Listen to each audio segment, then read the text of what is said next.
कई ऐसे जजमेंट आए हैं सुप्रीम कोर्ट के कि ये कोई धर्म नहीं है, ये संस्कृति है, जीने की कला है।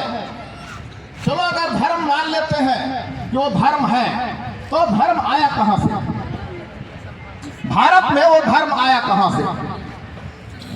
जैसा आप पढ़ते हैं किताबों में, इतिहास के किताबों में, आप में से कई लोग शिक्षक होंगे, आप पढ़ाते भी होंगे, आप स्कूल में कॉलेज में पढ़ते हैं। इतिहास में लिखा है कि 2500 साल पहले, 2500 साल ईसा पूर्व, ईसा मसीह के जन्म के 2500 साल पहले भारत में आर्य आए, ऐसा आप पढ़ते हैं।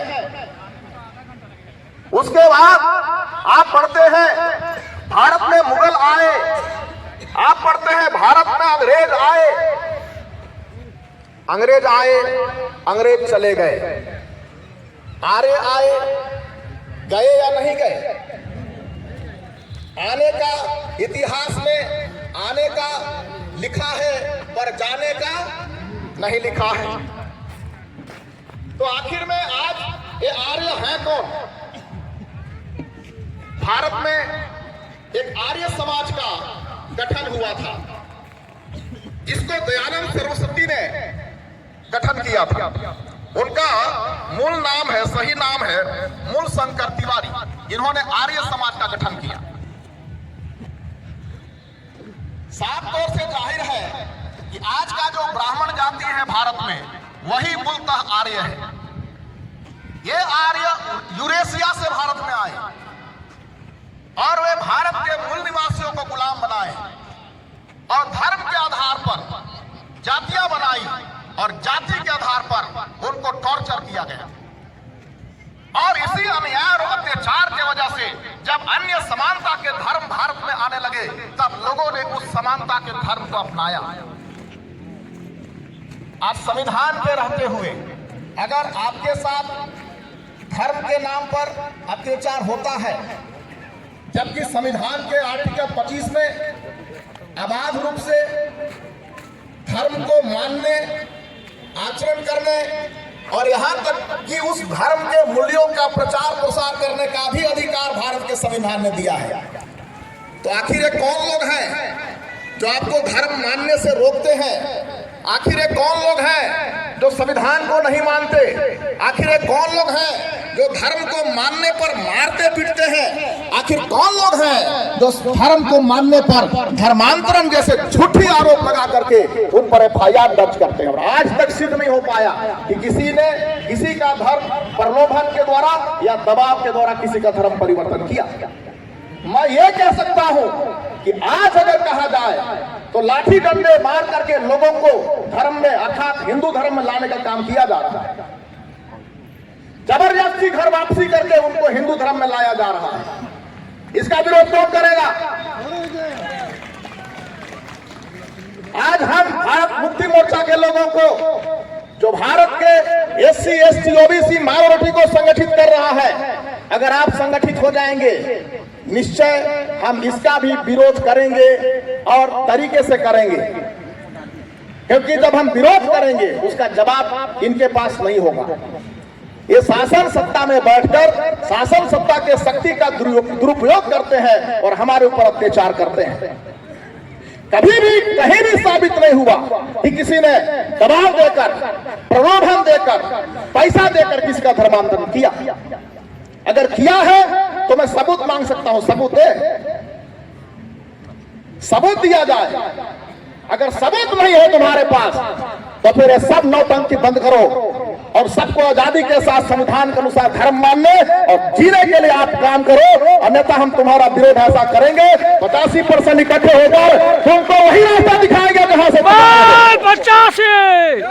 हम भारत के मूल निवासी हैं, हम तुम्हारे गुलाम नहीं हैं और हमारे पुरखों ने लड़ करके हमें संवैधानिक अधिकार दिया है। इसको छीनने का तुम जो दुस्साहस कर रहे हो, इसका परिणाम अच्छा नहीं हो सकता है।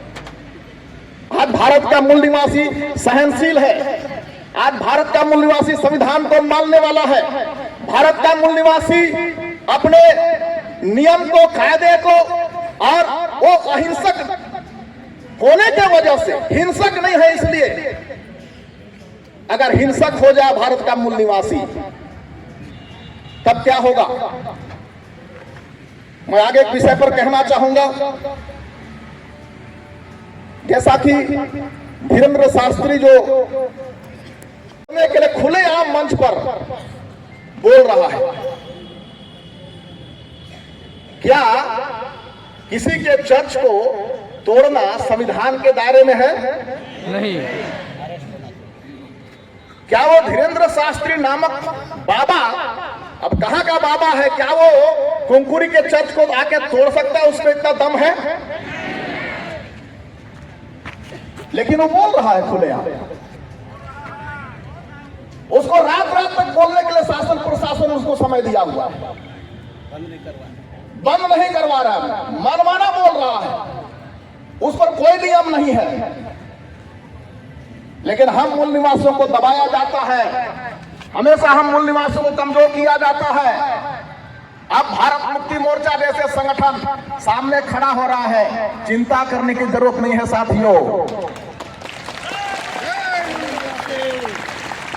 मुख्यमंत्री, माननीय मुख्यमंत्री विष्णुदेव साय जी के द्वारा ईसाइयों के ऊपर ऐसे लांछन लगाए गए कि ईसाई लोग गाय का मांस खाते हैं और भी कुछ चीज है खाने के लिए, उनको खाना चाहिए। हम हिंदू लोग देवी मानते हैं गाय को। आप आरटीआई लगा करके जसपुर के कलेक्टर महोदय के ऑफिस में जानकारी मांगिए कि भारत देश आज दुनिया का नंबर 1 देश बन गया है गाय का मांस विदेश में बेचने वाला। कलेक्टर महोदय को आवेदन लगाइए आरटीआई के माध्यम से और बोलिए कि जो व्यक्ति फैक्ट्री बनाकर, बड़े बड़े फैक्ट्री बनाकर विदेशों में लाखों टन गाय का मांस बेच रहा है, उसका नाम, उसकी जाति, उसका धर्म हमें कृपया देने का कष्ट करें।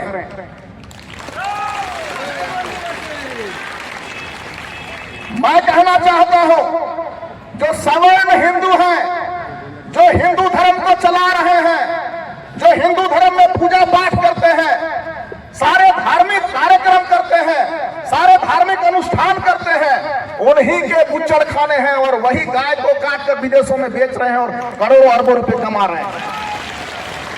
अगर वे ऐसा कर रहे हैं तो ईसाइयों के ऊपर तुम किस तरह दोष लगा सकते हो?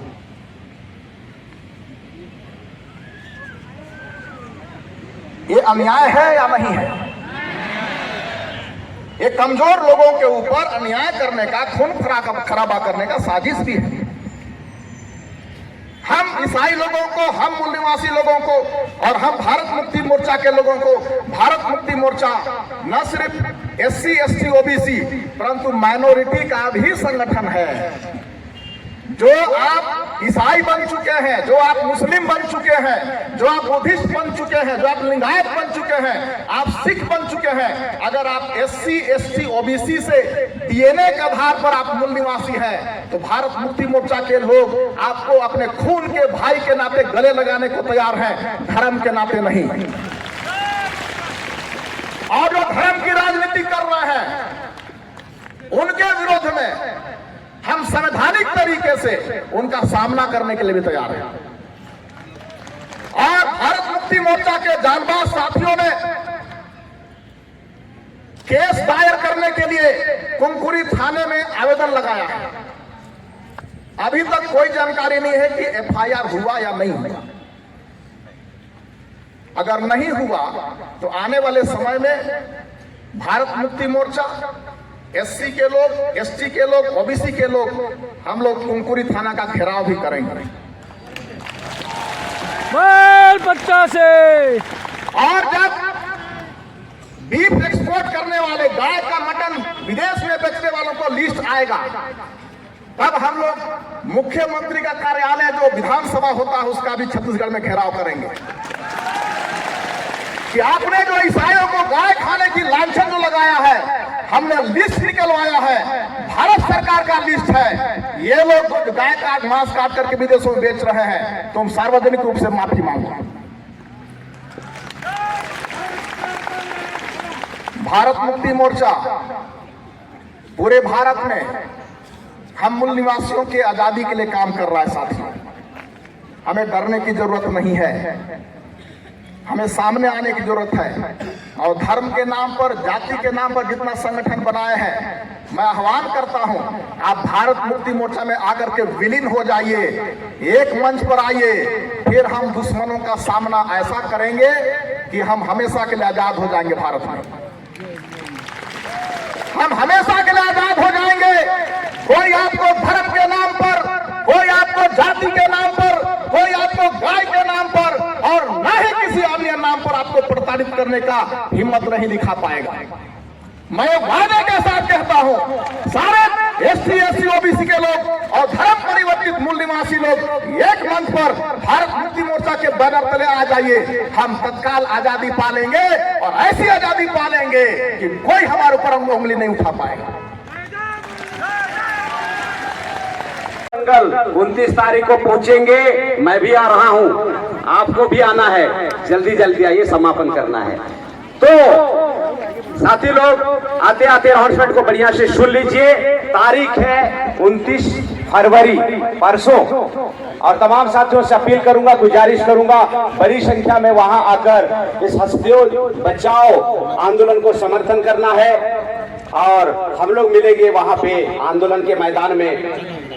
अच्छा अरविंद, अच्छा सब जगह होता है। इधर से जितने लोग जाएंगे, अंबिकापुर जाने पर बिलासपुर रोड में आपको जाना है और 3 या 4 किलोमीटर की दूरी पर वहां भिट्ठी राइस मिल चौक है, भिट्ठी राइस मिल चौक, वहीं पे सब लोग इकट्ठा होंगे और मेश्राम साहब जिधर से भी आएंगे सूचना दी जाएगी और वहीं कतारबद्ध तरीके से हसदेव की ओर प्रस्थान करेंगे। समय वहां पर 11 से 12 के बीच का रहेगा, यानी आप 11 बजे तक और 12 के बीच में हर हालत में वहां पर पहुंचने का कष्ट करेंगे। धन्यवाद।